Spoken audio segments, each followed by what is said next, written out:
Hey everyone. This is a true story from my own life, and even now, years later, I still don't know what really happened. It was 2016 or 2017. I was 16, living in a quiet little town in the Irish Midlands after moving there from England a few years earlier. Teen life was rough, school felt like a prison, I was lonely, depressed, the works. So I started turning to God. A lot. I'd pray every night, begging for my life to get better, hoping for some kind of sign. One night, alone in my bedroom, I came across a YouTube video I'll never forget. A man, completely serious, claiming that Jesus took his spirit out of his body and brought him to hell, to show him what awaits sinners. He described the screams. The heat. Souls burning alive while demons laughed and tore at them for eternity. He said when he finally woke up in his bed, he was soaked in sweat, and 100% convinced it was real. Not a dream. A warning. I sat there in the dark, heart pounding. I didn't know if I believed him, but the fear was real. Then the room changed. It got heavy. Like the air thickened. I suddenly felt watched. Not just watched, targeted. Like something invisible was standing right behind me, waiting. I couldn't stay in that room another second. I jumped up and rushed downstairs to where my parents and sister were in the living room. I made it to the bottom of the stairs. I was one step from safety. When I felt it. A firm, deliberate tap on my right shoulder. Not a brush. Not clothing shifting. A clear, physical press, like someone wanted my attention. I spun around. And screamed. Loud. Primal. My ma'am shouted, "What's wrong?" I looked behind me. Nothing. Empty hallway. No one there. I was shaking the rest of the night. Every creak, every shadow had me on edge. Even our little puppy coming up to me made me flinch. I didn't want anything near me. We moved out of that house a few months later. Nothing like that ever happened again. So here's the question I've carried ever since. What touched me that night? Was it a demon? Did watching that video somehow draw attention from something evil? Was it an angel? Trying to scare me straight, give me the wake-up call I'd been praying for? Or was it all in my head? Just a terrified teen brain, primed by a scary video, turning fear into a hallucinated touch. I'm open to anything.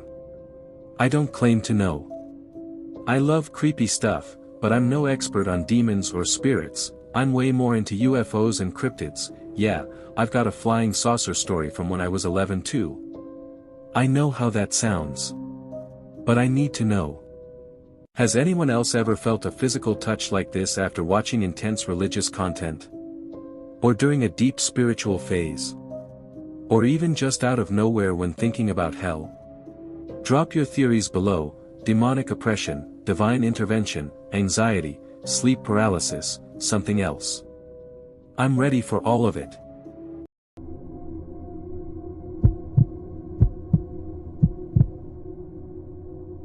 First post on this new account, not a throwaway. I'll be sharing more stories here and in other subs. Names changed. TW, kidnapping attempt, brief mention of human trafficking/abuse, nothing graphic. Late 90s. I'm 7 or 8, maybe younger. Growing up in a New England city that regularly ranked in the FBI's top 10 most dangerous in the country. Murders, gangs, and a well-known human trafficking hub. The kind of place where bad things happen too often. My parents were divorced. Bio dad was abusive and repeatedly threatened to snatch me after the split. He never did, but someone else almost did. I'm at my best friend Alan's house in the quieter country town next door. We spend the whole evening playing in his huge, wooded backyard until it gets dark. As night falls, the backyard turns pitch black and legitimately creepy. The only light is a distant street lamp that throws twisted tree shadows across everything. We always end up migrating toward the lit driveway, telling each other scary stories to freak ourselves out. We're on edge, laughing but jittery, when it's time to go in. We sprint the dark stretch to the basement door, then Alan remembers his bike is still out.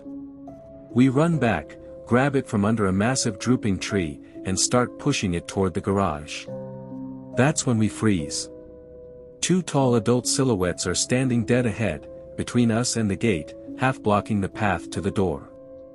My brain instantly goes, duck under the tree and run for the woods. Before I can grab Alan, one of them calls out. "Come on boys, we're going to get dinner." It's our moms. False alarm. We laugh, pile into the station wagon with them, and head into the city for food. We pull up to an old-school New England bar and grill on a busy main strip, heavy traffic, pedestrians everywhere, bright lights. Seemed safe. It's the 90s, so the moms do what every parent did back then, lock us in the car for a few minutes with the standard, doors stay locked, only open for us, rule. No one thought twice about it at the time. We're sitting there waiting when a grown man walks straight up to the car. No hesitation. No knocking. No trying to talk through the glass. He just starts yanking on the doors.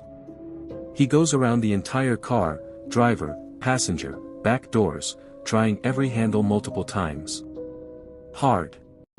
For minutes. People are walking by on the sidewalk 20 feet away.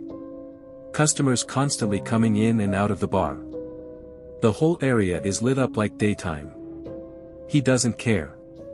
We sit there frozen.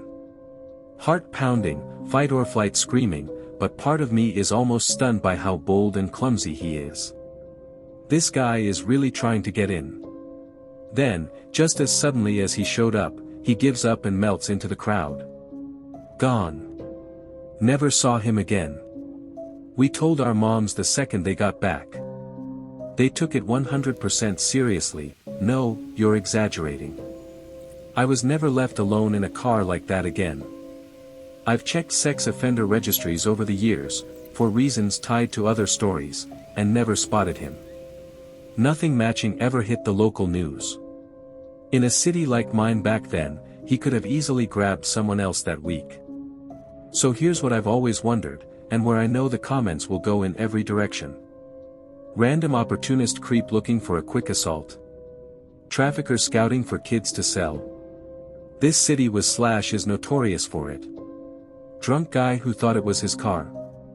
Doesn't explain trying every door that many times. Something more organized, like he was watching us specifically. And yeah, the big debate I'm ready for.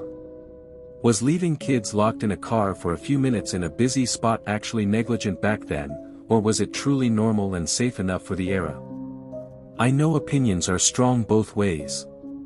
Anyone else have a stranger try car doors like this when you were a kid? Or seen something similar happen? I've got way more stories, some real-world danger like this, some straight-up supernatural, some both. Combat vet, DV survivor, infiltrated a neo-Nazi group with anarchist friends and helped dismantle it from the inside. Lived all over the US. More coming in the right subs. Drop your theories, similar stories, or hot takes below. I'm braced for the arguments. Thanks for reading.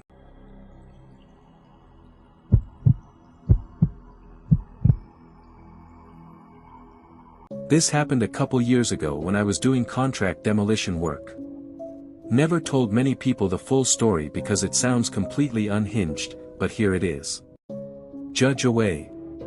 I'm on a late shift with two co-workers, Harry and Ethan, inside this massive old steel foundry that's been shut down for decades. Think endless rust, dangling chains, broken machinery everywhere, and barely any natural light. Phone signal is non-existent in most areas. It's just the three of us on the entire site. I'm up on the mezzanine level taking a break when I hear someone shout my name from the ground floor. Connor. Clear as day. Harry's voice. Urgent. I lean over the railing and shout back. No answer. I figure maybe he dropped something or needs help, so I head down the creaking metal stairs. The lower floor is huge, like a dark cathedral of steel, and at the far end, maybe 80 to 100 meters away, I see a person standing perfectly still. Just, watching me. I call out again. The figure shifts sideways and vanishes into the shadows. At this point I'm uneasy, but I tell myself it's one of the lads messing around. Then my phone buzzes. I just walked into a spot with 1 bar of signal. Text from Harry, heading to the shop with Ethan, want anything? Back in 10. I immediately ring him. You both left. Yeah, we locked the main gate behind us 20 minutes ago. You're on your own, mate.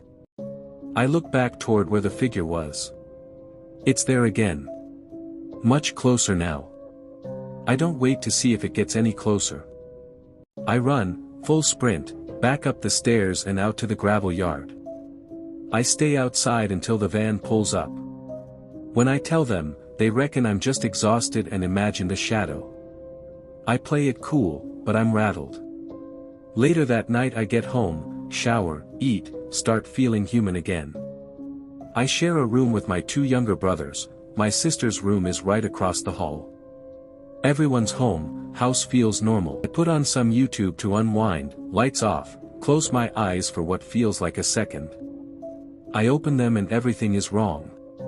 The whole room is black and white, like an old film. Dead silent.